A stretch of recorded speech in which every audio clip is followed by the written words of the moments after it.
Oh my goodness, guys. If you followed me through my 3 channels, the 2 that got shut down, I'll bet your ears perked up around the 7:41 timestamp on Trump's presser tonight when he talked about the judges, right? And he can't get his judges through the Senate because of the Democrats. And do you remember this, guys? Schumer shutdown? This was a video I did, I think 2 years ago. I can't remember. It was a long time ago. And it's actually what is the chapter that I contributed in the Invitation to the Great Awakening book. And this was an infograph that was, an Anon had done this, had posted this on 8chan. And now it's gone. You can't find it anywhere because 8chan was taken down. But this is precisely what Trump was talking about recess appointments. So we'll go through this, and it's just a couple changed players now. Instead of Paul Ryan, in the House, it would be Nancy Pelosi, but McConnell's still there. So I'm going to play this clip from Trump, and then we'll go through that infograph. As the entire U.S. government works to combat the global pandemic, it is absolutely essential that the key positions at relevant federal agencies are fully staffed, and we're not allowing that to take place through our Congress. They're just not giving it to us. We have many, many positions that are unstaffed because we can't get the approvals. The Democrats are holding us up. We cannot get approval.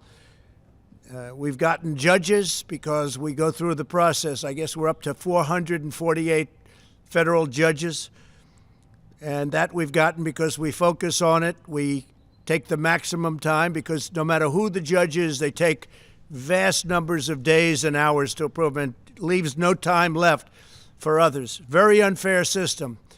If a judge is going to be approved in 1 hour in one session, it doesn't matter. They'll take the maximum number of hours and days, you're talking about days, to get one judge approved. And we're close to 250 judges, but because of the way they're doing it, there's no time for anybody else. And many of these people have been waiting for 2.5 years. We have a couple that have been waiting for longer than that. There are currently 129 nominees stuck in the Senate because of partisan obstruction. Many are nominated for vacancies that must be filled to assist with the coronavirus crisis and the resulting economic challenges. And I've read over the couple of years, well, I didn't fill positions. I don't fill positions. In some cases, we don't need the position, and I'm all for that. But in many cases, you do, but we can't get them approved by the Democrats. They won't release them. The positions include the Director of National Intelligence, 2 members of the Federal Reserve Board of Governors, the Assistant Secretary of Treasury for Financial Markets of the United States, and the Undersecretary of Agriculture responsible for administering food security programs. And Sonny Perdue, who's going to be speaking today, is saying, please, can I have this particular person approved as soon as possible? He's been telling me that for a long time, and the Democrats won't allow it to happen. Again, every single judge, every nominee we have goes through maximum, or at least they go through a long process. So it takes days and days, and there's no time left. And it's just a concerted effort to make life difficult. An example is Michael Pack.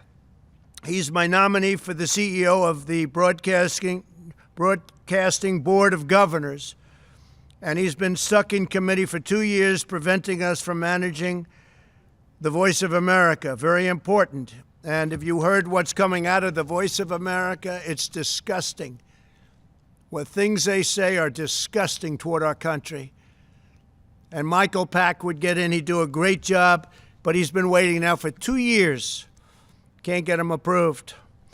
The Senate has left Washington until at least May 4th. The Constitution provides a mechanism for the president to fill positions in such circumstances. The recess appointment, it's called.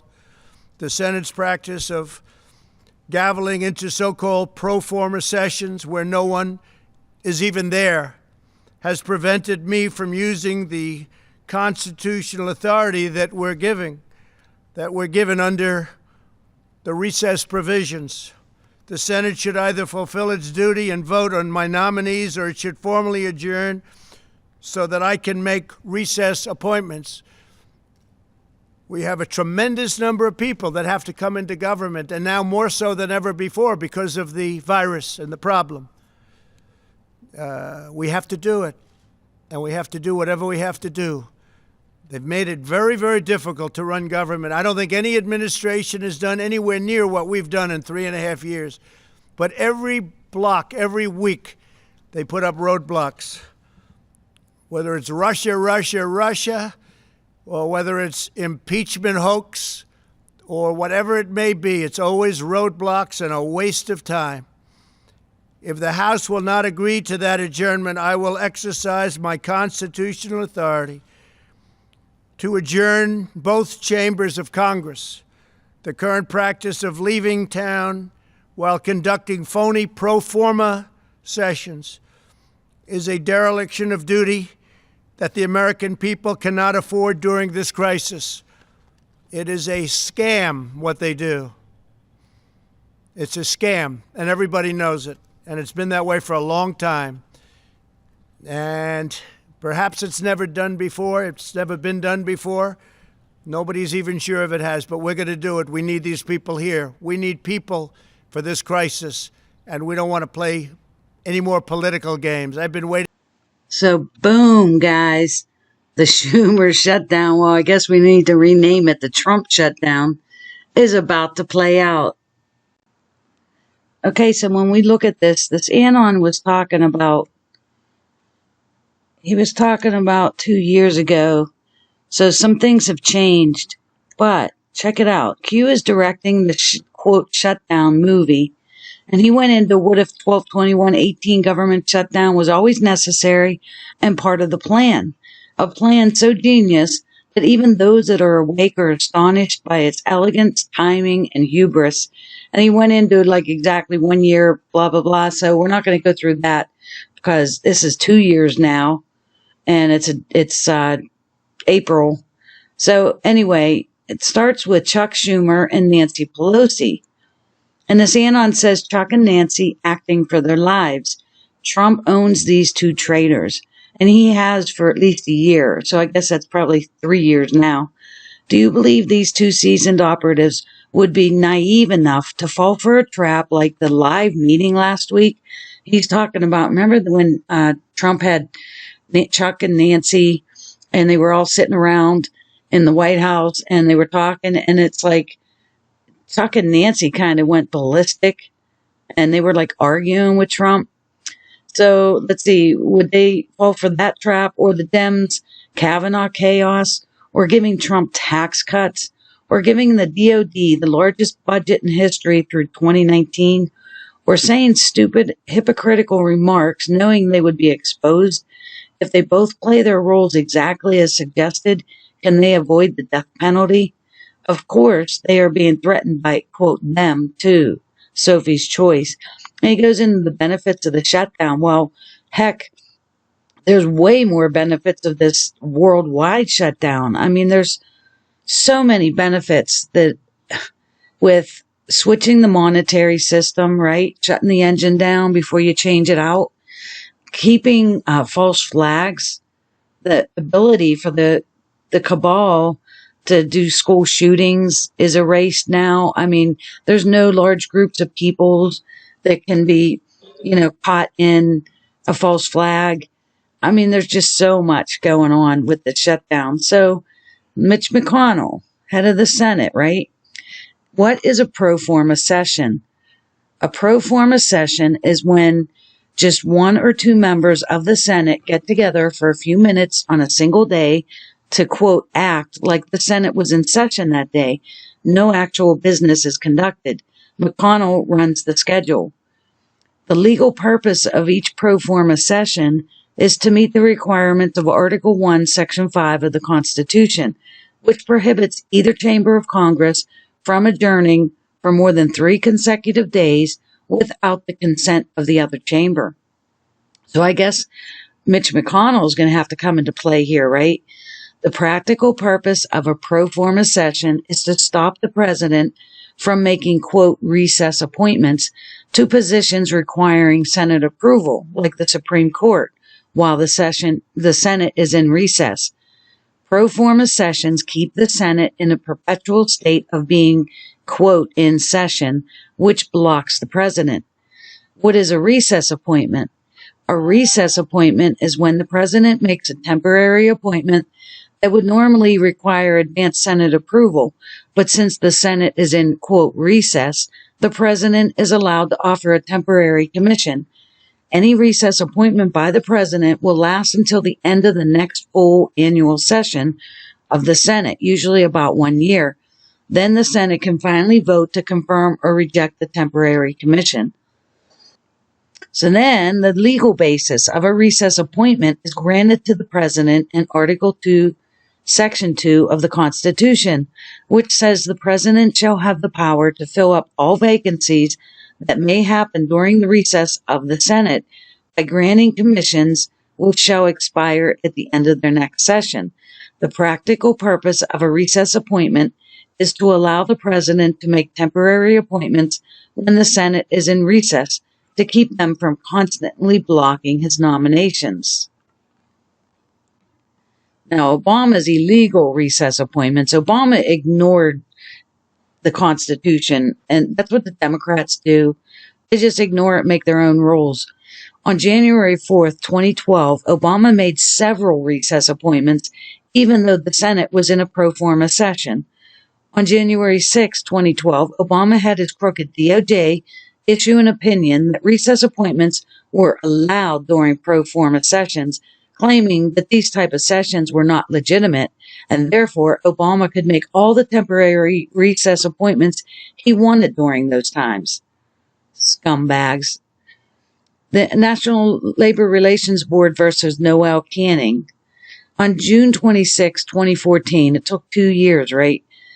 In a stunning 9-0 ruling against Obama, the Supreme Court ruled that Obama did not have the right to treat Proforma sessions as invalid, and therefore a president cannot make temporary recess appointments during Proforma sessions.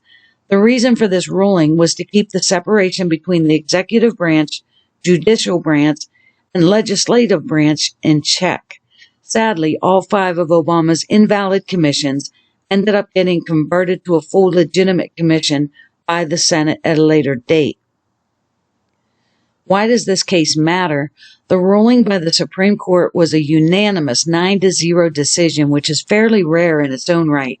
However, the judicial branch felt strongly that the executive branch was overstepping its separation of powers, and as a result, it was overturned. More importantly, it made it impossible for a president to make a recess appointment unless the Senate was truly in recess. And then the anon questions, was this a reason 187?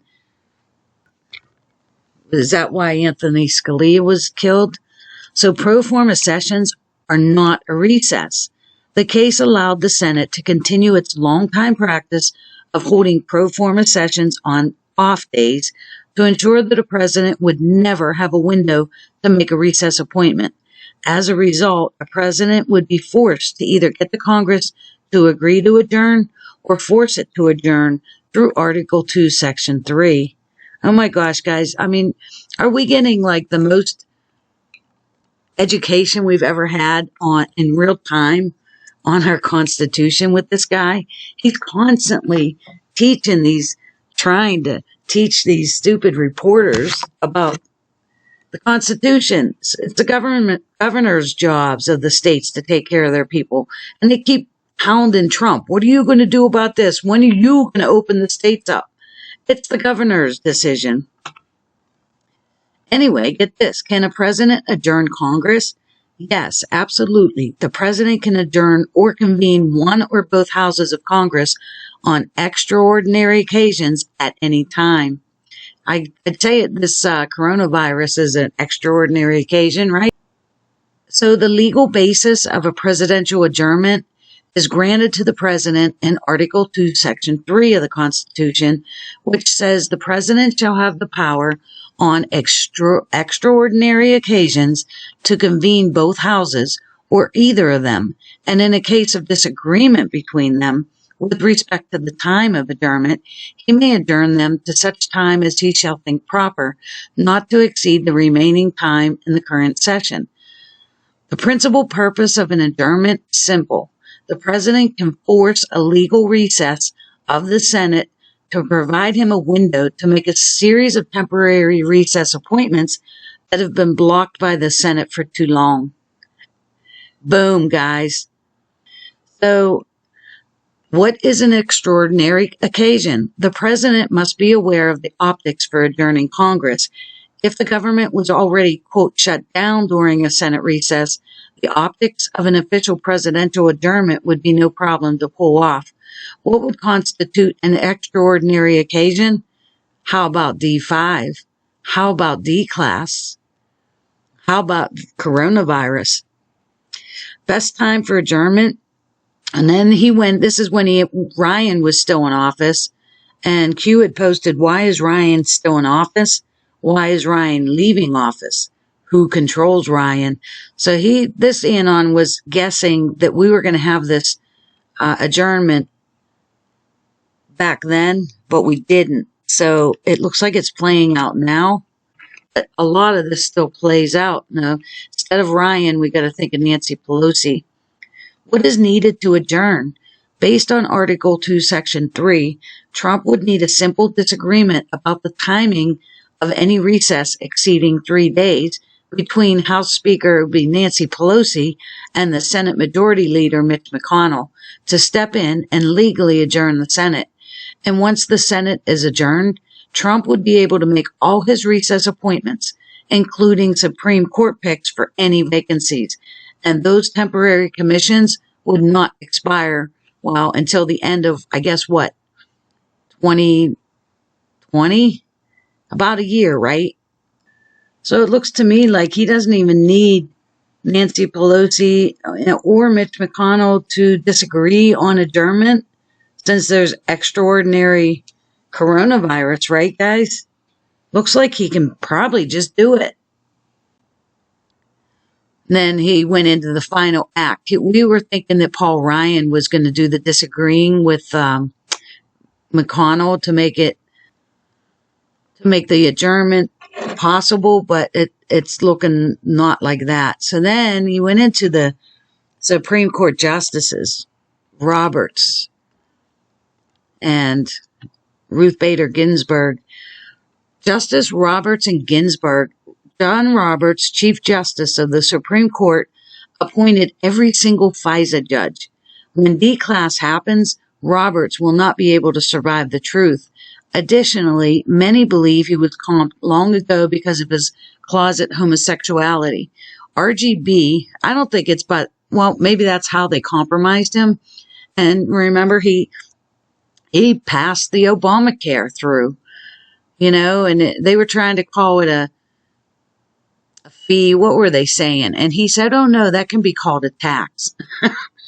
RGB has a long history with Anons, and she appears very ill.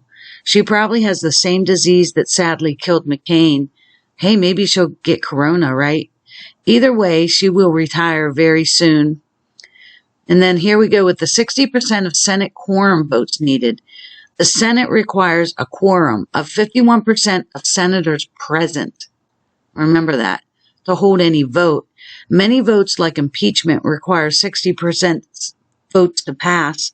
When all 100 senators are in attendance, that means 60 votes. However, if say only 88 were in attendance because of 12 arrests, then a 60% vote would only need 53 votes. 53, 47, boom. So I wonder if this is still going to play out. So he says, think logically. Government shutdown helps Trump. America is waking up and wondering, why give $38 billion to Israel to build their wall, but not give $5 billion to USA to build our wall? Shutdown gives Trump 5 things. And I'll tell you what, this definitely made sense back then. But now you can add different 5 things.